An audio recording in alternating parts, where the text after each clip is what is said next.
태극신금 예의를 시작하겠습니다. 구의어는 다음과 같습니다. 구의어의 원문을 그래요. 원문의 뜻을 최대한 살려 번역하면 다음과 같죠. 그 중에도 더 추하고 더 악독하며 더 야비한 놈이 있어. 그것은 자라지도 않고 큰 몸짓이나 외침도 없지만 기꺼이 대지를 산산조각 내고 하품하며 세계를 씹어삼킨다오. 그 전에 한 말이 있죠. 그 전년에서 인간들이 마음에는 악덕이 있고 그 악덕을 짐승에 비유했죠. 그 사람들은 짐승처럼 되어 살아간다. 그 말이죠. 죄에 무감각해진 채 죄를 짓고 산다. 그래요. 여러 종류의 죄들이 있는데 그래요. 가장 추악한 죄와 죄인이 될 수 있다는 거예요. 그런 존재가 마음에 있다. 그렇게 얘기하고 있는 거죠. 한번 보겠습니다. 여기서 치사한 놈이 나오고 치사한 놈의 정체는 다음 면에서 권태임을 밝히고 있습니다. 그래요. 권태도 하나의 악덕으로 보고 있음을 알 수가 있어요. 그런 그 이유가 있겠죠. 즉 악속에서 헤어나오지 못하고 계속 악속에 머무는 이유는 벗어나고자 하는 의지로 인해 생기는 번거로움이 싫다는 말이기도 합니다. 그래요. 타성에 젖어 게으름 피우고자 하는 의지로 볼 수 있겠습니다. 이러한 의지를 보들레는 악덕 중에서도 최고의 악덕으로 보았습니다. 예술가에게 있어서는 미의 탐구를 저해하는 그렇게 볼 수도 있겠습니다. 실상 인간들은 습관적으로 악한 생각과 행동을 하며 악한 생각과 행동을 인지하더라도 그러한 생각과 행동에서 벗어나려고 하지 않고 오히려 그러한 생각과 행동에 젖어 잘못을 알아도 자신의 잘못을 세상이 원래 그런 것이니 하고 합리화하려고 하는 경향이 있습니다. 그래요. 그런 경향이 퍼지면 어떻게 해야 될까요? 악을 인식하더라도 모른 채 하게 되고 자기도 악을 행하고 손해보기 싫어서 그러면 널리 악이 퍼지게 되겠죠. 누구나 악행을 하게 되겠죠. 그래서 이제 세계를 집어삼키게 된다. 그렇게 얘기하고 있는 거죠. 보들레르는. 그러한 경험이 생기는 핵심 원인 중에 하나는 음, 벗어나려고 노력해봤자 새로울 것은 없고 오히려 번거로운 일과 자신에게 손실만 생길 것이라고 판단하기 때문이며 혹시 있을지 모르는 비난과 멸시 때문입니다. 그래요. 핵심 원인은 그렇겠죠. 하여간 그러한 마음의 상태의 위력을 보들레르는 대지를 부숴 조각을 내고 하품하며 세계를 집어삼킬 것이라고 표현했는데 여인을 주 소재로 한 리메이크한 시와는 그다지 어울리지 않습니다. 주로 리메이크한 시에서는 여인들을 다루고 있는 거죠. 따라서 다른 표현을 써야 하는데 이제까지 여인들을 주로 표현했으니 악에서 벗어나지 못하게 하는 여인의 형상과 행위로 묘사하는 것이 옳다고 하겠습니다. 그래요. 하지만 여인만 등장하면 지루하고 시가 종결에 이르고 있으니 선천발계의 원한복귀 원리를 결합하면 좀 더 세련된 시가 될 것입니다.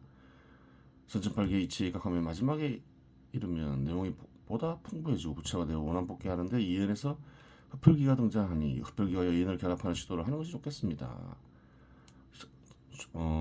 이연에서 등장한 흡혈귀를 다시 등장시킨다. 여인과 결합하여 여자 흡혈귀가 되겠죠. 여기서는 보들레르의 시 중 흡혈귀의 변신의 표현과 폐물의 표현을 변형하여 사용합니다. 리메이크한 시의 구현은 다음과 같습니다. 그 중에는 휘니 드러내며 웃으며 다가와 내 젖가슴 만지고 깨물면 늙은이도 성직자도 백치가 되어 성적으로 유혹한다. 이 말이죠. 그래요. 유혹적인 말과 행위로 속삭이며 허벅지가 유난히 휘고 골반이 두드러진 현 있으니 그래요. 이렇게 미리 리메이크했다는 거예요. 다음 보겠습니다. 4. 활동에서 활동으로 복귀하죠. 작업수단을 제공하기 위한 활동이겠죠. 소득을 얻기 위해서.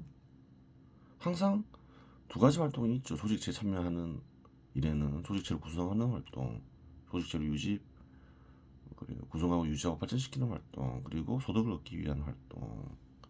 두 가지가 있는 거예요. 위순환 형태의 출발점이 되는 활동은 참여의 성격을 지닙니다. 기업가가 사업을 시작할 때 사업의 정상적인 운영을 위한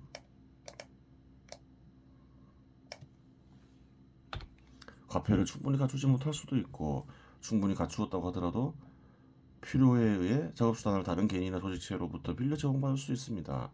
사업을 시작할 때 공간을 마련할 화폐가 충분하지 않으면 지대를 지불하며 공간을 확보하고 사업을 시작할 수 있습니다. 그렇죠. 건물을 필요로 하는데 꼭 건물을 소유할 필요는 없죠. 그래요. 경우에 따라서 빌려 살 수 있는 거예요. 또한 토지를 제외한 작업수단들을 결합하였을 경우 이윤율이 2%이고 지대율이 5%라고 가정하면 작업수단 중 공간과 관련된 작업수단을 지대를 지불하여 해결하고 나머지를 사업에 투자하여 이윤의 크기를 극대화시킬 수 있습니다. 예를 들어 사업을 시작하는 데 준비된 가치가 1,000원이고 공간과 관련된 부동산을 소유물로 만드는 데 드는 비용이 500원일 경우 부동산을 구매하는 데 가치를 투입하면 이윤은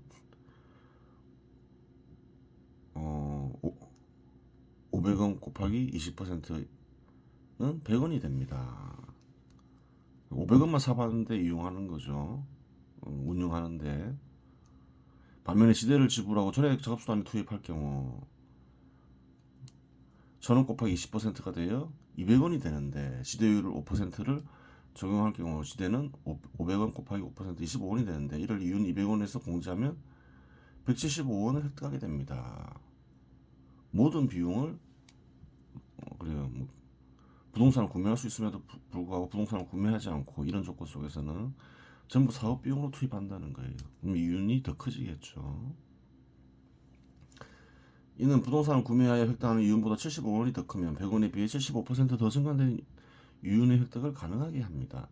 따라서 화폐를 충분히 갖추더라도 필요에 의해 지대를 지불할 수 있음을 알 수 있습니다. 그렇게 하는 경우는 많겠죠. 돈 있다 해서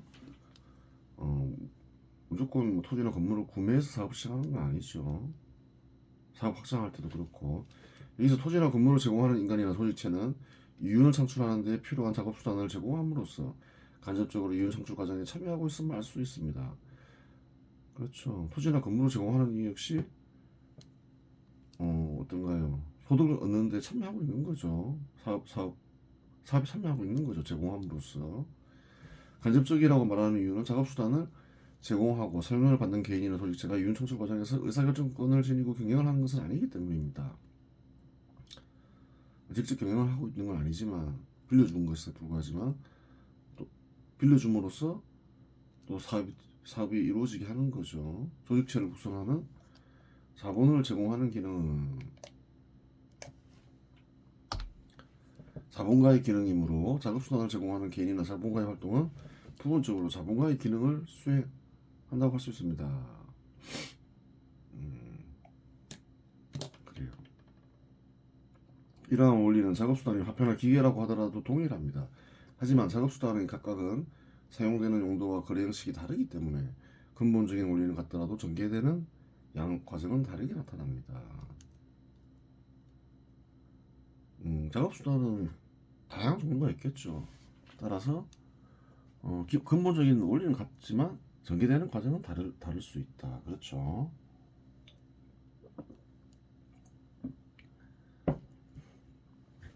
토지나 건물을 제공하는 기업이나 조직체의 경우 그러한 부동산을 제공받은 인간이나 조직체가 자의적으로 처분할 수 없으며 자연적인 손상 이외에 물리적으로 손상을 끼칠 수는 없습니다. 즉 사용을 하는 데에 제한이 존재합니다. 부동산을 제공한 개인이나 조직체가 입을 수 있는 손실은 부동산을 제공받은 개인이나 조직체가 소득을 얻지 못하고 현금이 고갈되어 받지 못하는 사용료 정도입니다. 사용료를 일정 기간 받지 못할 경우 부동산을 제공하는 소유주는 보증금이 있다면 보증금 일부를 치러갈 것이며 보증금이 없다면 법에 입각해 제공을 중지할 것이기 때문에 큰 손실을 입을 가능성은 없습니다. 그렇겠죠. 반면에 화폐는 속성상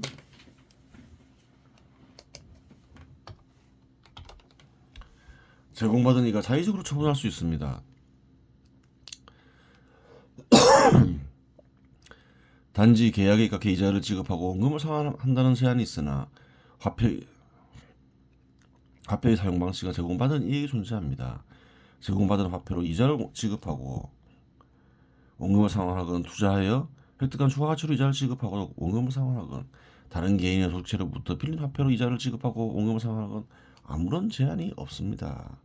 그리고 기본적으로 화폐를 제공받은 이의 근본적인 목적은 제공받은 화폐를 이용하여 획득한 추가가치로 이자를 지급하고 원금을 상환하는 것입니다. 추가가치를 획득하기 위해 화폐를 사용하는데 문제는 미래 추가가치 획득 여부는 확정되어 있는 것이 아니라는 사실입니다. 그렇죠. 소득의 일부러 이자를 지급하려고 해도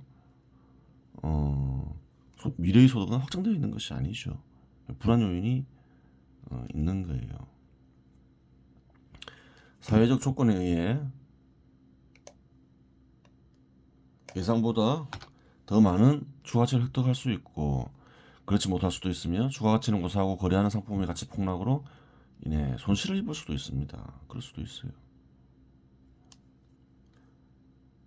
돈을 빌려서 투자할 때는 이는 부동산과는 달리 제공받은 현금이라는 작업수단 자체가 사용자의 잘못된 판단에 의해 손상될 수 있음을 가리킵니다. 부동산을 빌려주면 부동산을 회수하면 되는데 화폐는 회수하려고 해도 빌린 이에게 화폐가 없으면 회수 못할 가능성이 커지는 거죠. 지속적인 손실로 인해 사업을 시작할 때 투여한 가치가 0원에 이르면 남는 재산은 부채에 해당되는 가치를 담지하는 재산인데 그럼에도 불구하고 손실이 난다면 제공받은 화폐의 원금보다 보유한 재산의 가치가 적게 됩니다. 이러한 경우가 기업에 발생하면 실제로 남은 재산의 소유주는 화폐를 제공하는 존재로 전환되어 경영권을 행사하는 경우가 있는데 한국에서는 그렇죠. 법정 관리 들어가죠. 이는 작업수단을 제공하는 기능이 자본가의 기능임을 입증하는 사례이기도 합니다. 그래요. 주택의 경우를 살펴보면 주택을 제공하여 사용료를 제공받는다는 것은 생존수단을 제공하고 사용료를 받는다는 것입니다. 그렇죠. 활동지출이 대가로 살아가는 인간의 경우 활동지출이 대가로 생존수단을 직접적으로 획득할 수도 있겠으나 화폐나 화폐 기능을 일정 부분 수행하는 물체를 대가로 받을 수도 있습니다. 자급자족할 때는 직접 얻죠. 생존수단을. 하지만 발전한 곳에서는 화폐를 받죠. 화폐나 화폐 기능을 일정 부분 수행하는 물체 역시 주로 음식, 의복, 주택과 같은 생존수단으로 전환된다는 사실에 주목할 필요가 있습니다. 그래요. 어떻게 받든 간에 직접적인 생존수단을 받지 않더라도 생존수단으로 전환시키죠. 먹을 거 사고 그러죠. 화폐를 받아서. 즉 화폐나 화폐 기능을 일정 부분 수행하는 물체를 제공받고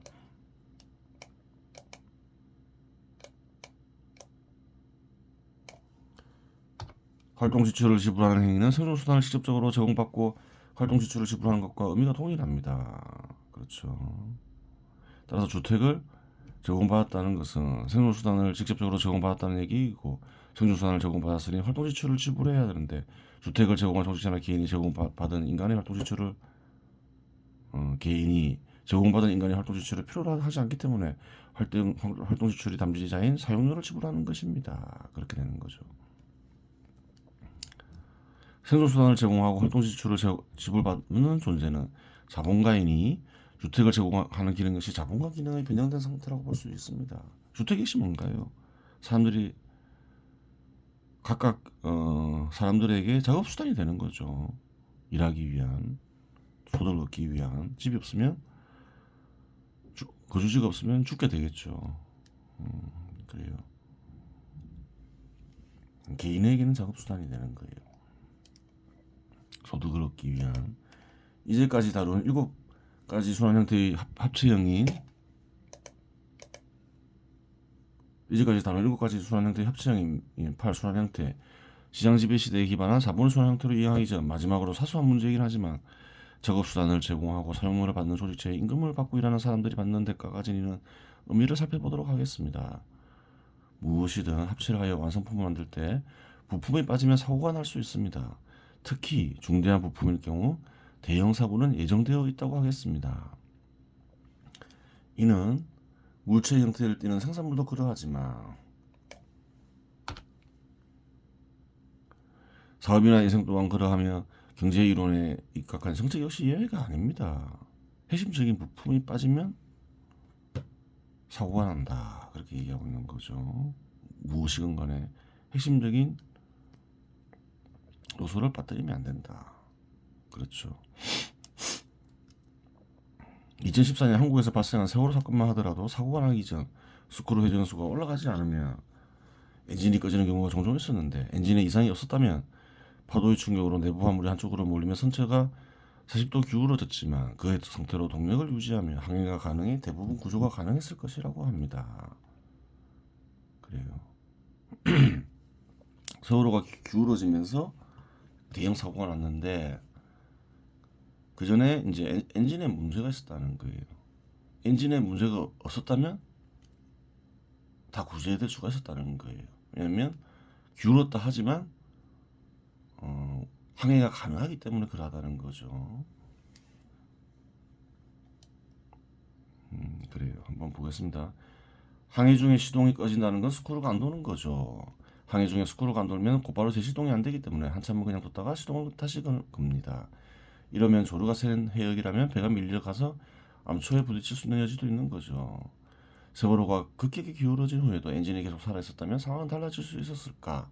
2009년 11월 일본 미에현 앞바다에서 발생한 아키오 침몰 사고는 세월호 침몰과 쌍둥이 사고로 불린다. 당시 큰 파도의 충격으로 내부 화물이 한쪽으로 몰리며 선체가 40도나 기울어졌지만 그 상태로 동력을 유지하며 계속 항해했다.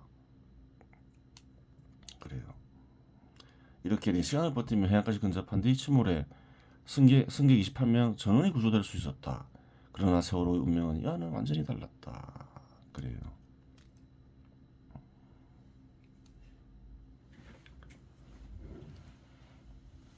매사가 그렇겠죠.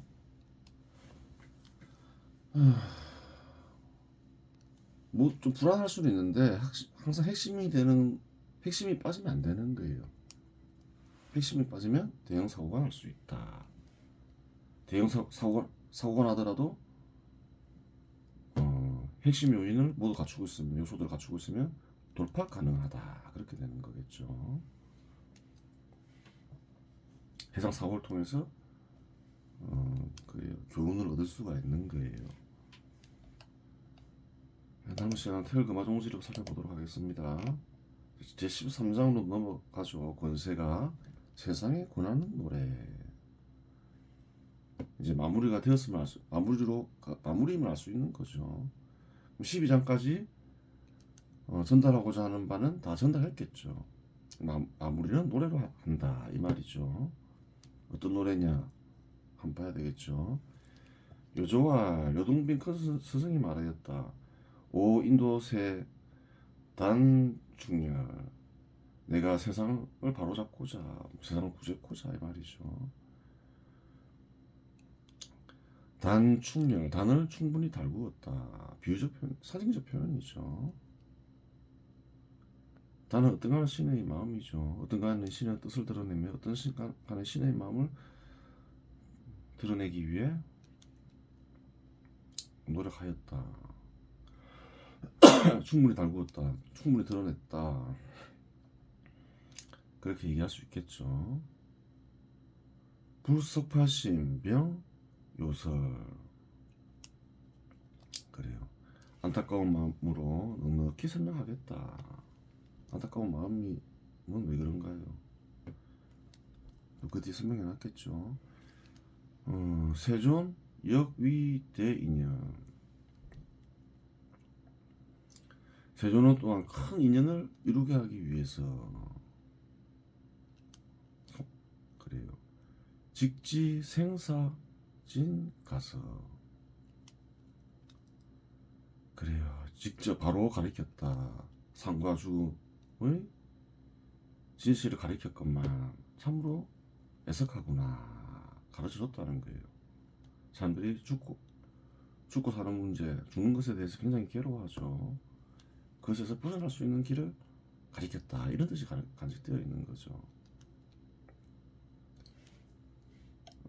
부처는 들숨과 날숨 사이에 생명이 있다 그랬죠. 다 상식 표현이라 했죠. 생사, 마음에 있는 참된 생명을 지닌 존재, 그렇겠죠. 그 존재를 생사라고 만들어서 표현했을 뿐이죠. 고차원적인 들숨, 어떠한 시, 또 고차원적인 날숨, 시각적인가 청각적인가 뭐 이런 것들을 가리키죠. 언어, 그런 것들을 있게 하는 존재가 있다 마음에.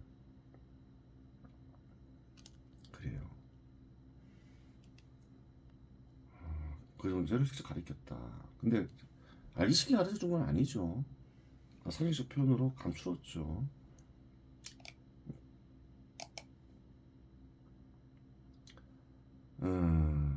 또한 뭐 노자야 환유 오시, 노구는 노자를 가리키죠. 노자는 우리가 몸에 집착하는 것을 걱정하였다. 몸에 집착하게 되면 욕망에 따라 살기 쉽고 짐승처럼 살게 되다가 죽어버린다. 그러면 생명을 얻지 못한다. 영원한 생명을 얻지 못한다. 그런 뜻이 간직되어 있는 거죠. 그 몸에 집착하는 것을 가리켜 전운 곡신인 불시, 전시 곡신인 불신, 곡에 사는 신을 알려주었건만 사람들이 알지 못하네. 곡신은 비유적 표현을 했죠. 예전에 곡은 마음을 뜻하고 신은 마음에 사는 도덕경에 나오는 거죠. 도는 어떤가는 신이라 했죠. 어떤가는 신을 알려주었건만 사람들이 알지 못하네. 그럼 영원한 생명은 마음에 사는 어떤가는 신과 연관이 되겠죠. 다 설명했죠. 오금약 설심진노,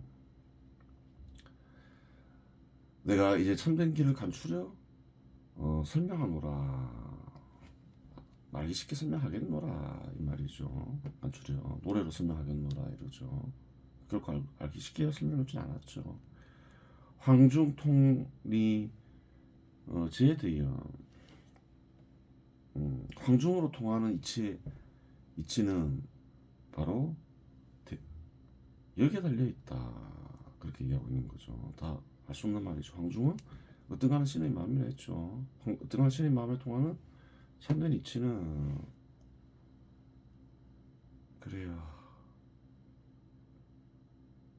여기에 달려 있도다. 정의 거신 시현관,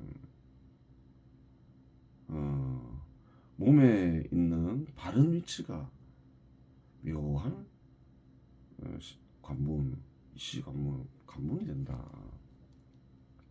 다 상징 표현이죠. 예전에 눈앞이라 했죠. 눈앞은 역시 상징적 표현이다. 마음이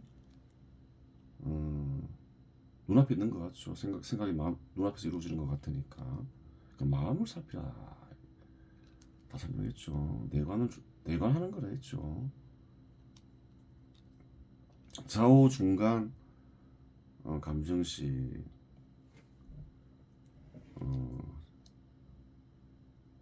좌우 중간에서 멈추고 바른 숨을 쉰다. 들숨 날숨 사이에 생명이 있다. 이 말을 또 더 알아듣지 못하게 설명해 놓은 거죠. 그 말인 거죠. 바른 숨을 쉬어라. 그것은 역시작용을 거치고 어리작용을 일으켜라 이 말이죠.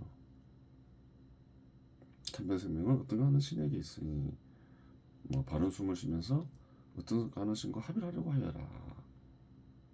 그렇죠. 어리작용을 일으키면서 회강 조규 만신한, 돌리며 살핀다. 넉스장을 치고 어리작용을 일으킨다 이 말이죠. 살핀다. 살펴서 조규, 어떠한 신의 마음을 돌리며 살핀다. 넉스장을 치고 어리작용을 일으키며 살피면 만신이 편안해진다. 신은 을의 뜻을 간직하고 있다 했죠. 을이 편안해진다. 의식을 잃게 하는 을이 편안해진다. 약초산 원일기출. 약이 강을 이루게 되고 비유적 상징적 표현이죠.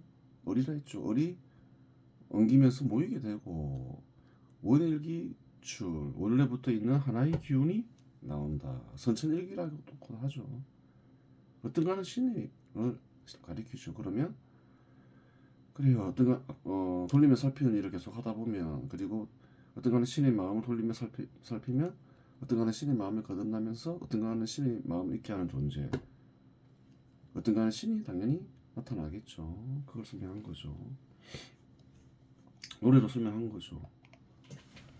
그 노래 같잖아요. 보면 다 글자 수가 일정하죠. 일곱 자 이렇게 전개 되고 있죠. 7원 율시 형태를 띠고 있죠. 유동빈 큰 스승이 말했다. 내가 세상을 구제하고자 어떤가는 신의 뜻을 찾아 어떤가는 신의 마음을 드러내니 안타까운 마음으로 충분히 설명하노라.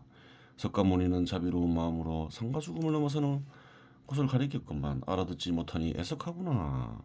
오자는 짐승처럼 살다 목숨이 당하는 것을 불쌍히 여겨 마음에 있는 어떤가는 신을 알려주었건만 또한 사람들은 알아듣지 못하네. 내가 이제 참된 길을 간추려 알아듣기 쉽게 말하노니 어떤가는 신의 마음에 통하는 이치가 변화하는 세상 속에 있도다. 마치 눈앞에 있는 것 같은 마음을 살피는 일이 어떤가는 신의 마음으로 들어가는 신비한 관문이니 어떤가는 신과 하나 되어 넉수장을 거치고 어리장을 일으켜 어떤가는 신의 마음에 거듭나면 어리 드러나며 절로 모이고 어떤가는 신이 마침내 나타나네. 그래요. 이번 시리즈 마치겠습니다.